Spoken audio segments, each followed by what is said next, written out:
Prevention and detection of money laundering by বা through raid, search, seizure, special agency যা কিছু special ক্ষমতা রাখে, কিছু স্পেশাল কোয়ালিটি রাখে। তার অলিন্দে থেকে সেই রেড, যার মধ্যে দিয়ে একেবারে তোমার মধ্যে যেন একটা ভিভিড একটা হিরোইজম।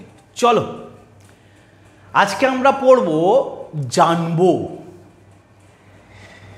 রেড অ্যালার্ট অফিসারদের সম্বন্ধে। রেড আরইডি না, RAID, রেড অ্যালার্ট অফিসার, অর্থাৎ সেই সব অফিসারদের কথা যারা রেড করে, ওকে, যাদের ওপরে সিনেমা তৈরি হয়। আমরা সিনেমায় দেখি না স্পেশাল স্পেশাল অফিসার।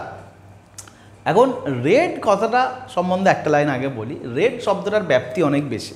রেড অনেকেই করে, পুলিশ রেড করে, এক্সাইজ অফিসাররা রেড করে, ইনকাম ট্যাক্স অফিসাররা রেড করে, কিন্তু আমি ঠিক সেই রেডের কথা বলছি না। এই রেডের দুটো বৈশিষ্ট্য আছে। এক, মেনলি পাওয়ার এবং প্রেস্টিজের দিক থেকে যারা একেবারে হাইয়েস্ট লেভেলে থাকে রেড করার সময়, অর্থাৎ রেড তো শুধু রেড নয়, তার সাথে সাথে রীতিমতন ক্ষমতার অলিন্দে থেকে সেই রেড, যার মধ্যে দিয়ে একেবারে তোমার মধ্যে যেন একটা ভিভিড একটা হিরোইজম ফুটে উঠছে। তুমিই অ্যাকচুয়ালি দেশের হিরো, প্র্যাকটিক্যালি তুমি দেশের হিরো, বা সেই রেডিং অফিসাররাই দেশের হিরো, সেইটার কথা আলোচনা করব। এবং দু নাম্বার হচ্ছে যে ছোট লেভেলে নয়, সাধারণ লেভেল, আম জনতা, একে ধরা তাকে মারা, ওর সাথে সমস্যা করেছে, ওইসব না। Big game, big politician, big industrialist, big player, big actor, ঠিক আছে, এদের যে সমস্যা, ন্যাশনাল ইস্যু তৈরি করে ফেলেছে, যারা এত বড় একটা দেশে ক্ষতি করেছে, এত বড় করাপশানের সাথে যুক্ত, এত বড় বড় রকমের স্মাগলিংয়ের সাথে যুক্ত, আমরা আজকে সেই সব কেস ধরা এবং দেশকে মুক্ত করা ভিতরে থেকে এবং বাইরে থেকে যে অফিসাররা করে তাদের নিয়ে ডিসকাশন করব। ওকে, আশা করব যে এই ভিডিওটা দেখবার পর তুমিও চাইবে যে তুমি ঠিক সেরকম একটা অফিসার হবে। এরকম কিন্তু অফিসাররা রয়েছে, হয়তো তুমি জানো না, তুমি দেখতে পাও না, আমরা কোথাও সিনেমায় দেখি, কিন্তু প্র্যাকটিক্যালি এরকমই হয়। রেড সম্বন্ধে আরেকটা কথা বলি। রেড জিনিসটা খুব সহজ এবং খুব সাধারণ এবং এক কথার জিনিস কিন্তু নয়।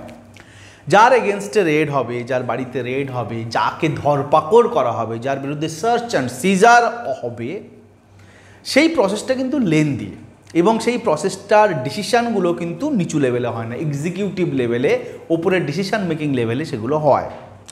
জেনারেলি সেখানটা সিভিল সার্ভেন্টরা এই ডিসিশানগুলো নিয়ে থাকেন, এবং এই কাজগুলো সহায়তা করার জন্যে কারা থাকেন? ফোর্স থাকে, পুলিশ থাকে। ওকে, এই যে এক্সিকিউটিভ লেভেলের ডিসিশান হলো এবং কাজটাকে যেখানটায় ফোর্সদের সাহায্যে, অর্থাৎ ধরা, দৌড় ঝাঁপ, খাতায় লেখা, এন্ট্রি করা, এইসব কাজগুলো পুলিশরা করলেন, ঠিক আছে। এর মাঝখানে যারা মেন অ্যাক্টার, যারা মেন হিরো, যার ইন্টেলিজেন্সি, presence of mind, sharpness, boldness, courage, সব কিছুর ওপর ডিপেন্ড করে পুরো রেড, পুরো প্রোগ্রাম, পুরো ফাংশনটা সম্পন্ন হয়, ফাংশনটার সাকসেসটা ডিপেন্ড করে সেই অফিসারদের উপরেই আজকে আমরা ডিসকাশন করব। ওকে, চারটে ডিপার্টমেন্ট নিয়ে আজকে আমরা ডিসকাশন করব। 5টা অফিসার, 4টে ডিপার্টমেন্ট, বা 5টা ডিপার্টমেন্টও বলা যেতে পারে। ওকে, সোজা ভাষায় আমরা যেগুলো জানি বা বুঝি সেগুলোর উপরেই আমরা আলোচনা করব। আমরা যে শব্দগুলো চেনা সেগুলো বলি একটু। CBI, ED, NIA and narcotics, mainly এগুলোই এই সব কাজগুলো করে, এগুলোই তোমাদেরকে হতে হবে। বাঙালি ছেলেমেয়েরা এই চাকরিগুলো সেন্ট্রাল গভর্নমেন্টের করবে, তবে না ক্ষমতা। ওকে, ক্ষমতা অনেক রকমের হয় মানুষের, কিন্তু একটা অফিসার তো তুমি সেরকম হবে, যখন তুমি এক জায়গায় দাঁড়াবে তো তোমার সামনে গাড়ি দাঁড়াবে, তুমি এক জায়গায় নামবে তো তোমাকে স্যালুট করা হবে। তোমার যদি মনে হয় যে একটা মানুষ ক্ষতি করতে চলেছে বা একটা মানুষের দ্বারা কোনো রকম দেশের সমস্যা হচ্ছে, দেশের হার্ম হচ্ছে, তো তুমি সেই মানুষটাকে যেখানে খুশি তাকে দাঁড় করিয়ে জিজ্ঞাসা করবে কি, কেন, কোথায়, কি করেছে। তুমি তার ঘরের মধ্যে ঢুকে যাবে, ঘরের ভিতরে গিয়ে তাকে তুমি জিজ্ঞাসাবাদ করবে, তুমি তাকে খুঁজতে আকাশ পাতাল ভেদ করে দেবে, তবে না তুমি সেই সুপার হিরো অফিসারটা। এবং সেই ক্ষমতাটা কিন্তু দেয়া আছে আমাদের এই অফিসারদের হাতে। সেই ক্ষমতাটা নিয়ে এই চাকরিগুলো করে আমাদের রেডিং অফিসার হতে হবে। আমরা এর পরে আলাদা করে একদিন কাস্টমসের অফিসার, প্রিভেন্টিভ অফিসার, তারপরে এক্সামিনার, এগুলো নিয়েও কিছু ডিসকাস করব। স্পেসিফিক ফিল্ডে প্রত্যেকেই হিরো, স্পেসিফিক ফিল্ডে প্রত্যেকেরই কাজ খুব সুন্দর, তারা এই একই রকম অথরিটির অধিকারী হয়ে থাকেন, কিন্তু কি হয় তাদের স্ফিয়ার অনেক স্পেসিফিক, একটা পকেট ওয়াইজ তাদের কাজ। কিন্তু এখানটায় যেরকম অনেক কাজের জায়গা বিস্তৃত এবং খুব বড় বড় বিষয়ের সাথে যুক্ত, সেখানটায় ওরকম সবসময় নয়। আমরা সে ক্লাস তাদেরকে নিয়ে আলাদা করে একটা অন্য ক্লাস করব। এখন ব্যাপারটা হচ্ছে আমরা মেনলি কী কী জিনিসের ওপর ডিসকাস করব। রিক্রুটমেন্ট, এদের রিক্রুটমেন্ট কীভাবে হয়, এদের পোস্ট, এই পোস্টগুলোর নাম কি, স্যালারি কেমন, মোটামুটি। আমি খুব বেশি স্যালারির ভেতরে ঢুকবো না, তার কারণ আমার মনে হয় যে একটা স্বপ্ন চেজ করবার জন্যে স্যালারিটা ইম্পর্টেন্ট নয়। স্যালারি তো উপার্জন তো অনেকে অনেক রকমভাবে করতে পারে, বাট ড্রিম ফুলফিল হওয়া, টু বি আ হিরো, এটা অনেক বেশি ইম্পর্টেন্ট। আর তাছাড়া ধরা যাক যে ছেলেটা পড়াশুনো করছে, যে ছেলেটা সত্যি বলতে গিয়ে কোনো চাকরি এখনও পায়নি, সে যদি এরকম একটা স্বপ্ন দেখে, সে তো শূন্য অবস্থায় রয়েছে। তার আবার স্যালারি 5,000 কম বা বেশি, এটা নিয়ে অতটা নিখুঁত না হলেও চলবে। ওকে, জব নেচার, জবের নেচার কি, মেনলি কি কাজ সেখানটা আছে। এই যে ডিপার্টমেন্টগুলো বলি আমরা, কখনো শুনি একটা ডিপার্টমেন্ট, একাধিক ডিপার্টমেন্ট একসাথে কাজ করছে, মেনলি কি কি ফাংশন তারা করে। জবের মধ্যে অবশ্যই কি কি রিস্ক আছে, ডিসঅ্যাডভান্টেজ আছে, আমরা আজকের এই ক্লাসটা করব। ওকে, চলো চলো সবচেয়ে আগে সিবিআই সম্বন্ধে বলি। সিবিআই সম্বন্ধে বলার আগে একটা অন্য জিনিস তোমাদেরকে বলি। ক্লাসের শুরু থেকেই খুব হাওয়া গরম অবস্থায় আমি ক্লাস করছি, খুব পাওয়ার, খুব প্রেস্টিজ, খুব ক্ষমতা, এসবের কথা বলছে। কিন্তু সবসময় মনে রাখবে, ক্ষমতা কিন্তু যে কোনো সরকারি চাকরির ক্ষেত্রে রেসপন্সিবিলিটি অ্যান্ড ডিউটির সাথে কানেক্টেড। ওকে, সো সেগুলো ভুললে চলবে না। এবং তোমার কাছে ক্ষমতা আছে মানেই তুমি তার অপব্যবহার করবে বা তুমি সাধারণ মানুষকে ডিস্টার্ব করবে, এটা যেন কখনোই না হয়, বা এরকম কখনোই যেন তুমি না ভেবে বসো। ওকে, তার তো অনেক রকম শর্ত রয়েইছে, চাকরিতে ঢুকলে তুমি সেগুলো বুঝতে পারবে, কিন্তু তার উদ্দেশ্য কখনোই যেন সাধারণ মানুষের, সাধারণ জনজীবনে ব্যাঘাত না ঘটানো। আসল উদ্দেশ্য যে অপরাধীকে দমন করা, দেশকে বিপদমুক্ত করা। ক্লিয়ার? এটা হচ্ছে মেন মোটো। এর নানাভাবে ব্যাপারটাকে সাজিয়ে গুছিয়ে বলা যায়। তোমাদেরকে আমি গোদা বাংলায় সহজ জিনিস বুঝলাম, যে অপরাধী দমন করা, অপরাধীকে ধরা, কোনো বড় যেখানটায় দুর্নীতি হচ্ছে সেটা আটকানো, কখনোই কোনো সাধারণ মানুষকে অসুবিধায় ফেলা কিন্তু কোনোভাবেই উদ্দেশ্য হতে পারে না। ক্লিয়ার? চলো সিবিআইতে আসবো। সিবিআই একটা আমাদের খুব কানে শোনা, চোখে দেখা, পরিচিত সেন্ট্রাল গভর্নমেন্টের এজেন্সি বা টুলস। সিবিআই খুব পলিটিক্স বা পলিটিক্যাল ইস্যুরও শিকার হয়, আমরা সেই জন্য সকলেই সিবিআইয়ের নাম জানি। বাট অ্যাকচুয়ালি এইটুকু তো বুঝি যে কোনো স্পেশাল কেস যখন স্টেট গভর্নমেন্টের যে মেকানিজম বা স্টেট পুলিশ সেটা করে উঠতে পারছে না, বা স্টেট পুলিশের বিরুদ্ধে অভিযোগ হচ্ছে যে তারা ব্যর্থ হচ্ছে, তখন আমরা কি বলে থাকি যে সিবিআইকে রেফার করা হোক। অর্থাৎ সিবিআই আমরা ধরেই নিই এমন একটা স্পেশাল এজেন্সি যা কিছু স্পেশাল ক্ষমতা রাখে, কিছু স্পেশাল কোয়ালিটি রাখে, যাতে সে এই বড় বিষয়গুলোকে, কঠিন এবং গভীর অপরাধগুলোকে সে ধরতে পারে, অপরাধীকে আলোয় আনতে পারে। আমি যদি ছোট করে একটু দেখি সিবিআই সম্বন্ধে একটা লাইন, তাহলে কি দেখবো বলো তো? সেটা হচ্ছে to investigate serious and complex crime. গভীর এবং জটিল সমস্যা বা জটিল অপরাধ, সাধারণ অপরাধ নয়। আমি এই জন্যই বললাম না, এরা স্পেশাল, এরা হিরো।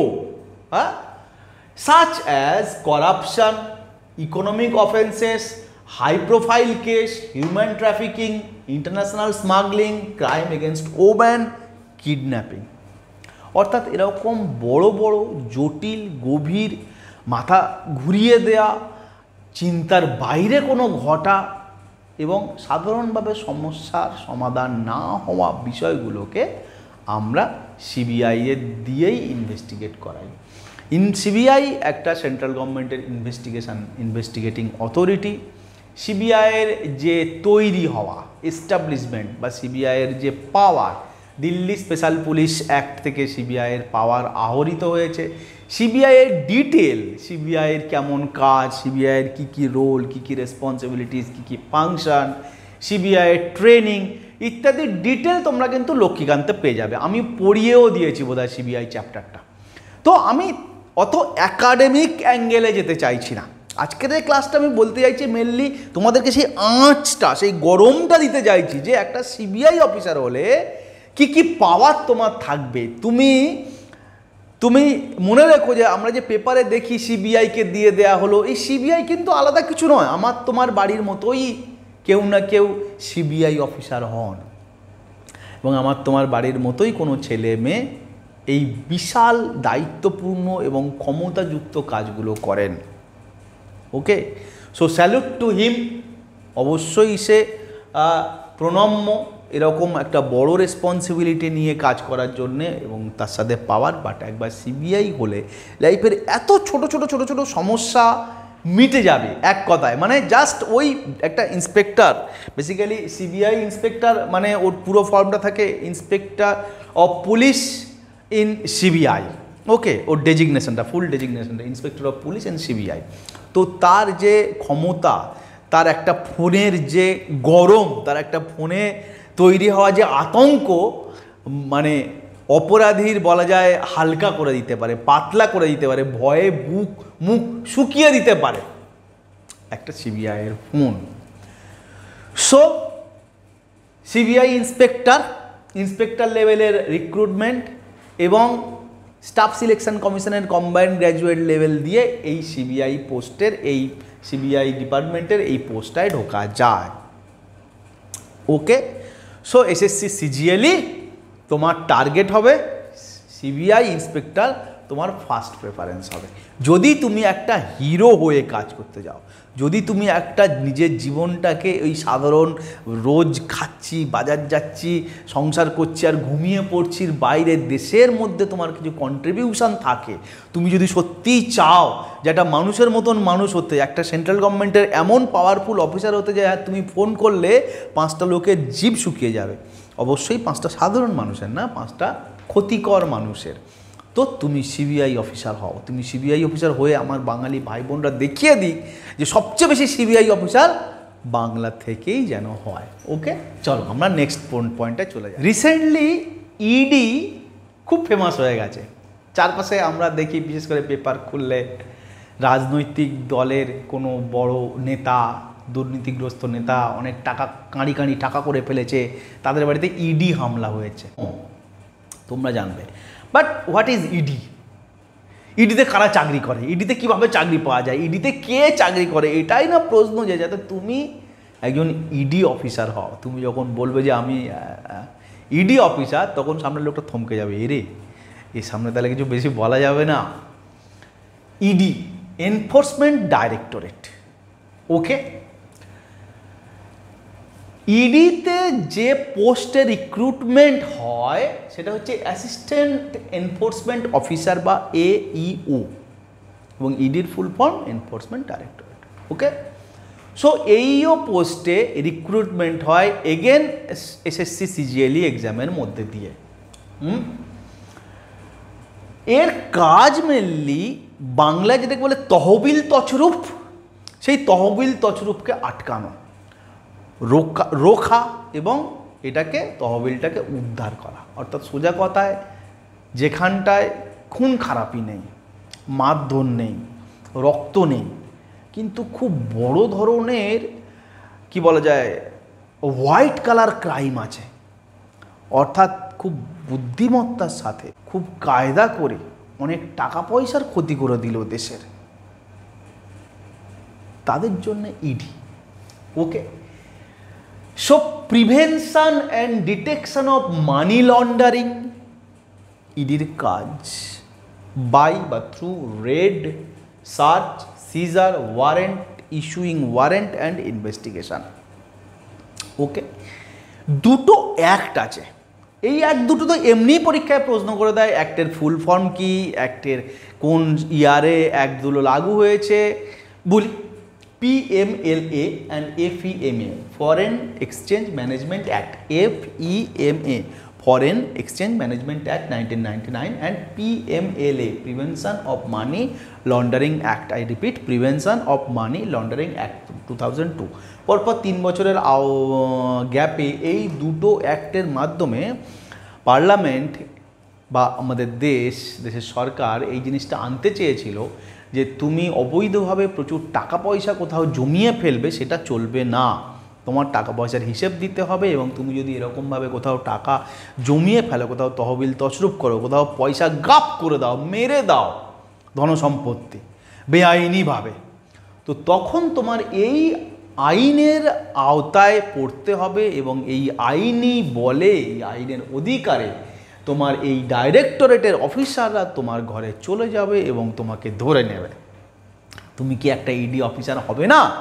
আমার কথা শোনার পরে, আমার ক্লাস করার পরে তোমার কি ইডি সম্বন্ধে আরও বেশি আগ্রহ তৈরি হবে না? তোমার মনে হবে না যে একটা ইডি অফিসার হই, হ্যাঁ, বিশাল পাওয়ার, একটা ইডি অফিসারের বিশাল পাওয়ার। অল ইন্ডিয়াতে একটা ইডি অফিসার যে কোনো জায়গায় যাবে, যে কোনো ইনভেস্টিগেশনের কাজে যে কোনো বড় লোককে অ্যাপ্রোচ করতে পারে, যে কোনো বড়, খুব বড় বড়, বেসিক্যালি বিগ গেম, বড় বড় লোকেদের সাথেই কাজ করা এই সব ইডি অফিসারদের কাজ, বুঝলে, বা ডিল করা ইডি অফিসারদের কাজ।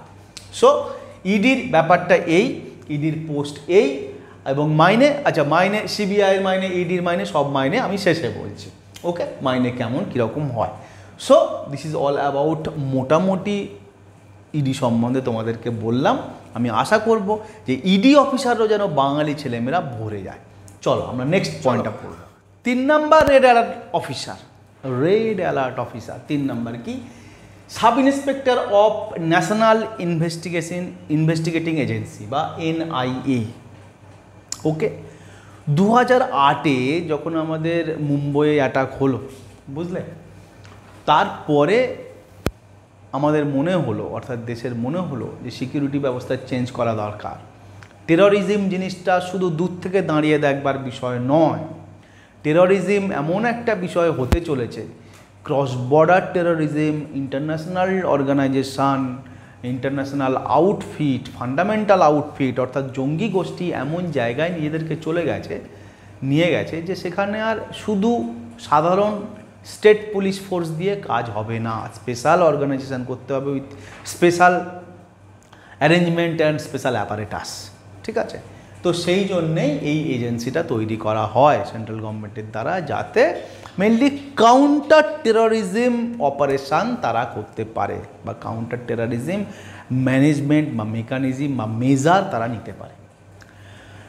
দেখো, it deals with, NIA deals with dangerous group. শুধু একবার ভাবো, জায়গাটা ভিজুয়ালাইজ করো যে তুমি কোন জায়গায় কাজ করবে, কি হয়ে কাজ করবে, কাদেরকে নিয়ে কাজ করবে, এবং তোমার level of inspiration, level of spirit, level of courage কোন জায়গায় যাবে। ডিলস উইথ ডেঞ্জারাস গ্রুপ, ভয়ঙ্কর ভয়ানক গ্রুপদের সাথেই তোমার কাজ করতে হবে, like drug dealer, like global mafia, like goons, ভাড়াটে খুনি, সুপারি নেয় যারা, টেররিস্ট গ্রুপস ইত্যাদি। অর্থাৎ পুরো দেশের যে ইন্টারনাল সিকিউরিটি, একটা যুদ্ধ যখন বাঁধলো তখন তো আর্মি লড়ছে, নেভি লড়ছে, এটসেট্রা লড়ছে, ফোর্স লড়ছে, বাট যুদ্ধ তো আর সবসময় এরকমভাবে হয় না, যুদ্ধ তো কন্টিনিউয়াস হয়। বেসিক্যালি দেশের সিকিউরিটির জন্য যুদ্ধ সারাক্ষণ হতে থাকে, ছোট ছোট সারাক্ষণ, এখানে এক জায়গায় পকেট ওয়াইজ যুদ্ধ, ওখানে একটা ইনসার্জেন্সিকে শান্ত করে দেওয়া, ওই জায়গাটায় কোনো একটা বলা যায় আপরাইজিং হচ্ছে, সেইটাকে বন্ধ করে দেওয়া, কোথাও একটা এক্সট্রা মুভমেন্ট হচ্ছে সেই জায়গায় থামানো, এই কাজগুলো কিন্তু দেশের মধ্যে কন্টিনিউয়াসলি চলে।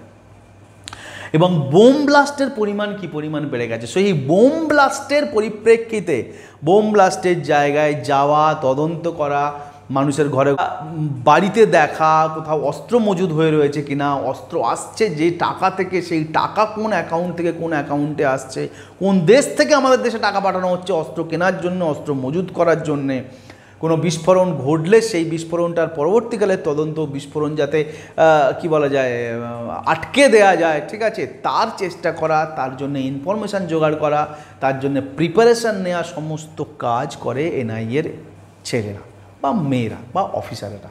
So this is sub inspector of NIA, একটা very very very sensitive modern ডের ওয়েল ইকুইপড, ওয়েল আর্মড এবং সম্পূর্ণ রকমভাবে কী বলা যায় টেকনোলজি বেসড একটা অফিসারের টিম তৈরি হয় এনআইএতে। মানে কি বলবো, তাদের শক্তিতে, তাদের বুদ্ধিতে, তাদের মনেতে মানে সব রকমের একদম ট্রেনিং দিয়ে ধারালো তরোয়ালের মতন বানিয়ে দেওয়া হয় এদেরকে। তুমি হবে না একটা এনআইএ অফিসার? আমি তোমাদের অপেক্ষায় রয়েছি যে তোমরা কবে এনআইএ অফিসার হবে, কবে এই সিএসডিজির ছেলেরা চারপাশে ভারতবর্ষের প্রত্যেকটা রেডিং অফিসার হয়ে আমাকে খবর দেবে যে দাদা আমি এখানে আছি। ওকে, চলো, তো এনআইএর গল্প পড়লাম বা বুঝলাম। একটু ডিটেল জানবার জন্যে তোমাকে আরও একটু পড়তে হবে, তবে আসল সোর্স একটা, সেই এসএসসি সিজিএল। ওই একটা পরীক্ষা আছে, এত ক্রিম ক্রিম জব আছে তার মধ্যে, ঠিক আছে। তো এগেন এসএসসি সিজিএলির ফর্ম ফিল আপ করো। এসএসসি সিজিএলির মধ্যে এনআইএ একেবারে তুমি প্রথম দিকে অপশান রাখো এবং এনআইএর অফিসার হিসেবে তুমি চাকরি করে পাঠিয়ে দাও।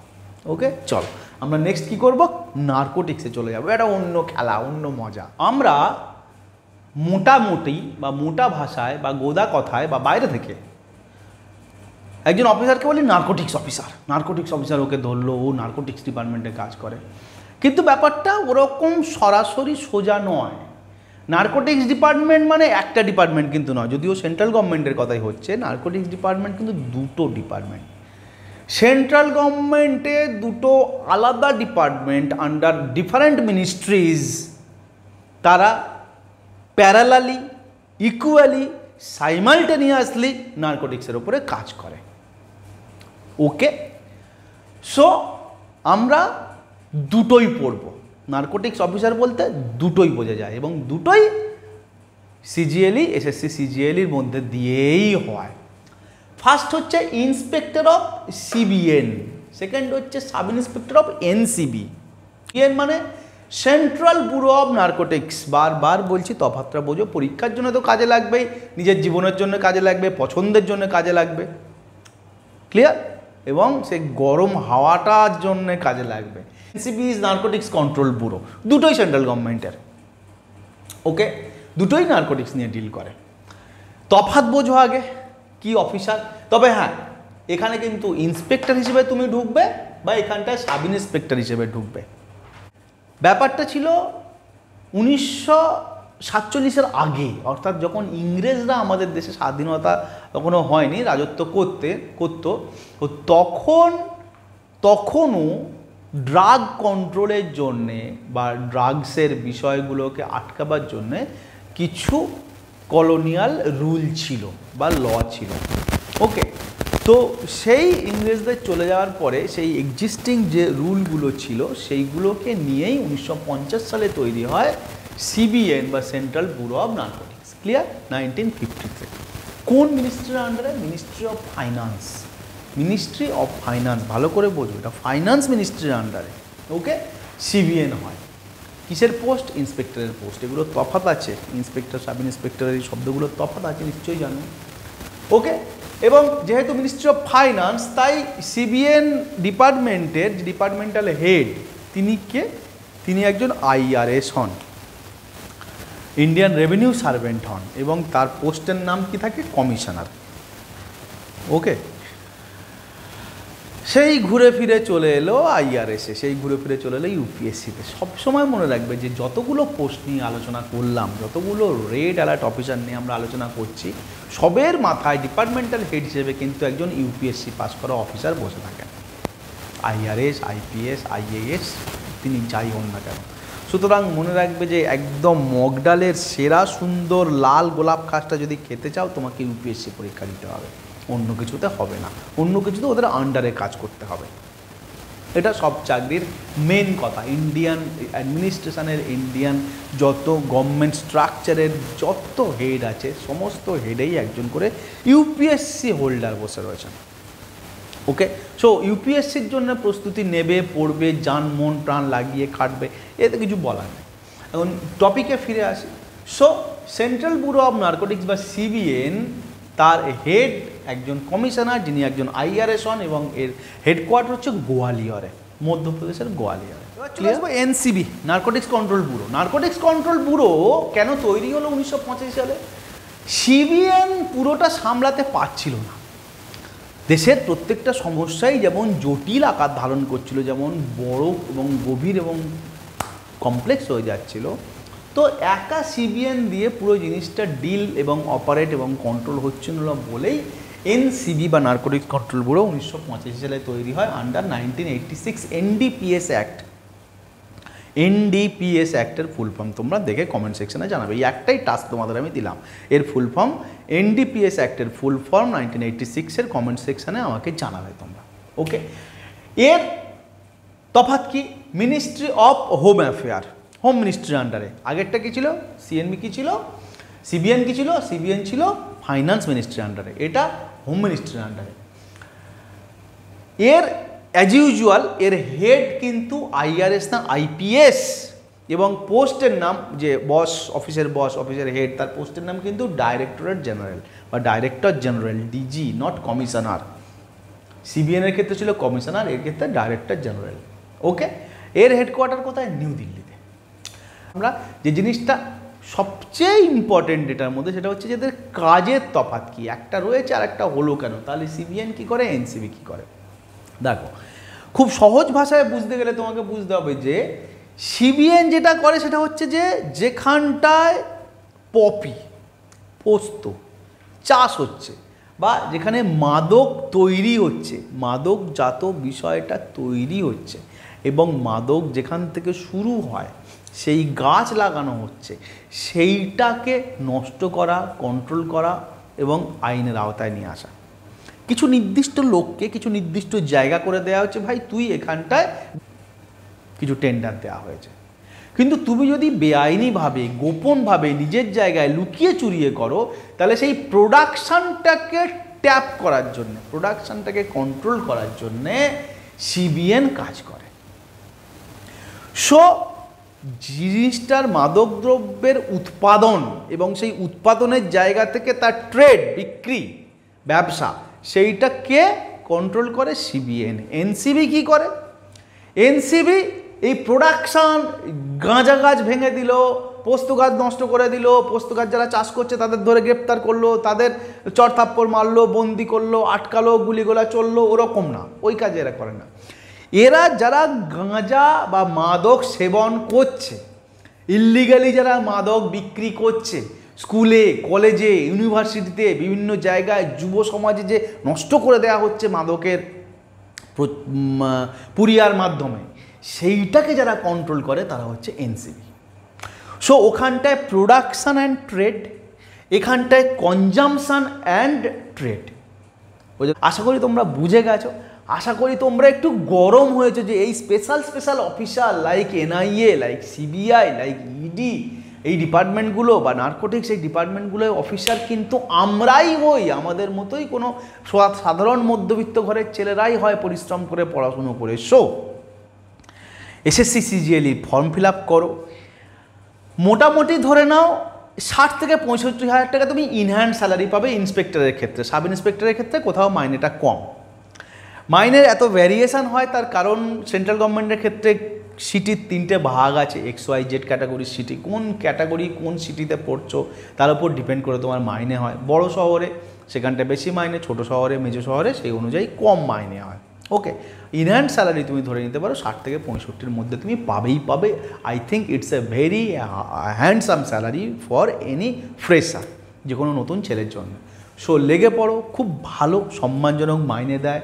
আর বাকি যেগুলো দেয় সেগুলো তো আমি আর বলতেও পারি না, সেগুলো সব জানি, সেগুলো নিজেদের মধ্যে আমরা এক্সপেরিয়েন্স শেয়ার করি যে তুই কি পাচ্ছিস, তুই কি বুঝছিস, তুই কি বুঝছি, আমি কি বুঝছি, কিন্তু সেগুলো তো আর সবটা বলা যায় না, সেগুলো ঢুকলেই তোমাকে বুঝতে হবে। ওকে, বাট ইটস এ হিউজ। ওকে, মানে তার পাওয়ার, তার প্রেস্টিজ, তার সম্মান, তার সোশ্যাল যে ডিগনিটি, তুমি ভাবতে পারবে না, অসম্ভব সুন্দর, খুব সুন্দর। তবে হ্যাঁ, কিছু চ্যালেঞ্জেস রয়েছে, পলিটিক্যাল প্রেশার থাকে, বড় বড় গ্যাংস্টারদের সামনাসামনি তোমাকে হতে হয়, অফিসের প্রেশার থাকে, কাজের চাপ থাকে, এগুলো থাকে। তবে একটা কথা বলি, পলিটিক্যাল প্রেশার তো একটা পঞ্চায়েতের সাধারণ কর্মচারীরও থাকে। কথা কখনো বলে দেখো তোমরা, পঞ্চায়েতের যে কাজ করে সেই লোকটারও শনিবার রবিবার ছুটি থাকে না গো, তার সারা সপ্তাহ অফিস থাকে, 24/7 তার অফিস থাকে, তার উপর ভীষণ পলিটিক্যাল প্রেশার তৈরি হয়। তো সেক্ষেত্রে এই সব চ্যালেঞ্জ থাকবেই প্রতিটা জবে এই সব চ্যালেঞ্জ থাকবে।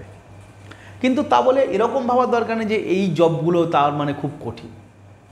আরে চ্যালেঞ্জ থাকবে তবে না কঠিন, তোমাকে দেয়া হচ্ছে এরকম একটা সাংঘাতিক পাওয়ারফুল একটা জায়গা, তুমি একটা লোকের বাড়িতে ঢুকে যাচ্ছ, তার খাট ভেঙে দিচ্ছ, তার মেঝে খুঁড়ে দিচ্ছ টাকা ইনকামের জন্য, একটা মানুষের পুকুর থেকে তুলে নিয়ে আসছো, খড়ের গাদা থেকে তার বাড়ি থেকে বন্দুক বার করে আনছো, তো তোমার তো কিছু না কিছু চ্যালেঞ্জ থাকবেই, তুমি এরকম সাংঘাতিক কাজ করবে। একটা বড় মিনিস্টার, তুমি তার বাড়িতে হানা দিয়ে দিচ্ছ, একটা ভীষণ জটিল একটা সমস্যা তুমি সেটার মধ্যে সমাধান করতে যাচ্ছ, তোমার চ্যালেঞ্জ আসবে না? চ্যালেঞ্জ তো নিতে হবে, তবে না আমাদের যুবক যুবতী ভাই বোনেরা সিএসডিজির হয়ে, পশ্চিমবঙ্গের হয়ে বাংলার মুখ উজ্জ্বল করবে, এই আশা নিয়ে ক্লাস শেষ করছি। ভিডিওটা তোমরা অবশ্যই গ্রামের ছেলে মেয়েদেরকে পাঠাবে, বন্ধুদেরকে পাঠাবে, তার কারণ আমার গ্রামের, পশ্চিমবঙ্গের গ্রাম বাংলার ছেলে মেয়েদের পোটেনশিয়াল এবং এফিসিয়েন্সির ওপরে খুব ভরসা এবং খুব আশা। ওকে, সকলেই দেখো। ওকে, তোমাদের জন্য আমার শুভেচ্ছা রইল।